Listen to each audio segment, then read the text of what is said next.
வணக்கம். இது உங்கள் சிவி ஜோன் சொல்லர். எப்படி இருக்கீங்க? இப்போ பார்த்தீங்கன்னா வீக்லி டாஸ்க் ஒரு வழியாக முடிச்சு வச்சுட்டாங்க. ஏன்னா இது வரைக்கும் நான் சீசன் 9 வரைக்கும் பார்த்துட்ருக்கோம். நம்ம கிட்டத்தட்ட இது 7வது வாரம். ஒரு வீக்லி டாஸ்க்காவது நம்ம மனசுக்கு நிறைவாக இருந்துச்சான்னு ஒரு டாஸ்க் ஆஃப் டேமா கமெண்ட்ஸில் சொல்லுங்கள். எனக்கு சுத்தமாக எதுவுமே ஞாபகத்துக்கு வரல. சரிங்களா? இதுக்கப்புறம் வருமானம் தெரியல. ஏன்னா இவங்க பண்ணுற வேலைகள் அந்த மாதிரி இருக்குது. இப்போ ஒரு வீடியோ முடிச்சு அதில் விக்கல்ஸ் விக்ரம் டீம் தான் வின் பண்ணாங்க.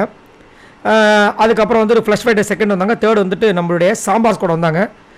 இவங்களுக்கு ஃபஸ்ட்டு வின் பண்ணவங்களுக்கு பெஸ்ட்டு டீம் சொல்லிட்டு ஸ்டார் இது கொடுத்தாங்க. ஒஸ்ட்டு டீம் சொல்லிட்டு இந்த டீமுக்கு சாம்பாஸ் கூட கொடுத்தாரு பிக் பாஸ். சரிங்களா? முடியும் அதை கூட சொல்லி அறிவிக்கும் போதே இந்த கனிக்கு டென்ஷன் ஆகிப்போச்சு. அப்படியே கத்துறாங்க, இதுக்கெல்லாம் காரணம் நீங்கள் தான் அப்படின்ட்டு. அப்புறமா அந்த ஸ்டாரை குத்துறதுக்கப்புறமா எனக்கு ஆக்சுவலாக நான் பெஸ்ட்டாக வர வேண்டியது, நான் ஒஸ்ட்டுன்னு வாங்கினதுக்கு முழு காரணம் இந்த டீமோட கேப்டன் தான் சொல்லிட்டு கம்முன்னு போயிட்டாங்க. நான் அப்படியே யோசிக்கிறேன், எப்படி சாண்ட்ரா இதுக்கு காரணமாகும்? இப்போ இவங்க இந்த டீம் வின் பண்ணோன்னா கோல்டு காயின் வேணும். கரெக்டாக? அந்த கோல்டு காயின் யார் தருவாங்க? சாண்ட்ராவை தருவாங்க? இல்லை, ஆப்போசிட் டீம் தான் தரணும். ரைட். இப்போ ஃபஸ்ட்டு நாள் என்டர்டெயின்மெண்ட் சரியில்லைன்னு சொல்லிட்டு ஆப்போசிட்டில் ரெண்டு டீமே ஒரு கோல்டு காயின் கொடுத்தாங்க.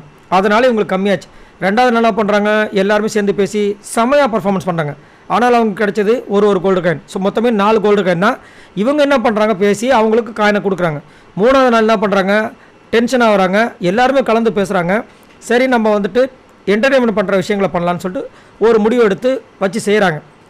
இதில் சாண்ட்ராவோட விஷயங்கள் என்ன, அங்கே கொடுத்துருந்தாங்கன்னா இவங்க வின் பண்ணியிருக்க போகிறாங்க. அந்த 2 டீமும் கொடுக்கல, அதனால் இவங்க தோத்துட்டாங்க. கடைசியில் இவங்க பாட்டுக்கு கொஞ்சம் கூட மூளைன்றது இருக்கான்னு தெரியல. இல்லை மூளையை எங்கன்னா அடமானம் வச்சுட்டு வந்தாங்களே தெரியல, சண்டை போட்டுட்டு அவங்க பாட்டு போகிறாங்க. என்ன மேட்டர்னா, இப்படி சண்டை போட்டு போனால் தான் விஜய் சேதுபதி அவருடைய எபிசோடில், சார் நான் எவ்வளோ கஷ்டப்பட்டேன் சார், இந்த 4 பேரால் தான் சார் பிரச்சனையே சார், நான் ஒரு அன்னை தெரசா மாதிரி சார், நான் அண்ணன் பூர்ணி பேர் வாங்கினவன் சார், ராஜமாதா சார், நான் சாப்பாடு கொடுக்குறேன்னு சொல்கிறேன். இந்த 3வது நாள் இவங்களாம் சேர்ந்து நல்லா சாப்பாடு கொடுக்க வேணான்னு பண்ணிட்டாங்க சார். கனம் கோட்டால் அவர்களே, இவங்களை விடாதீங்க, தண்டிக்கணும் அப்படின்னு சொல்கிறதுக்கு ஒரு வெயிட்டான பாயிண்ட் இருக்கும். அதனால தான் சார் நானே அந்த ஸ்டாரை கொடுக்கும்போது இவங்களுக்கெல்லாம் கத்திட்டு போனேன் அப்படின்னு ஒரு பாயிண்ட் வைக்கணும்ல, அதுக்கு பண்ணிட்டு போகிறாங்க. காலையிலேருந்து இந்த மாதிரி நிறைய பர்ஃபார்மன்ஸ் பார்த்து நம்மளுக்கு புளிச்சு போச்சு. சரி, உங்களோட கருத்துக்களை சொல்லுங்கள். கனி இந்த மாதிரி ஒரு பெரிய பழிய போகிறாங்களே, இதை பற்றி என்ன நினைக்கிறீங்க? இதில் என்னென்னா, பிக் பாஸ் எதுக்காக ஒஸ்ட் டீம் அப்படின்னு சொல்கிறது கொடுத்துருப்பார் அப்படின்னா, நிறைய நேரம் பேசிட்டே இருந்தாங்க, செம்மையாக பேசிட்டே இருந்தாங்க. அவரு காண்டா இருப்பார். ஏன்னா ஒரு எஃப்ஜே ஒரு 2-3 வாட்டி கேட்குறாரு, மறுபடியும் விஜய் பார்வதி பேசுகிறாங்க, திரும்ப இவங்க பழைய அரைச்சமாகவே அரைக்கிறாங்க சாண்ட்ரா, திரும்ப திவ்யா பேசுகிறாங்க.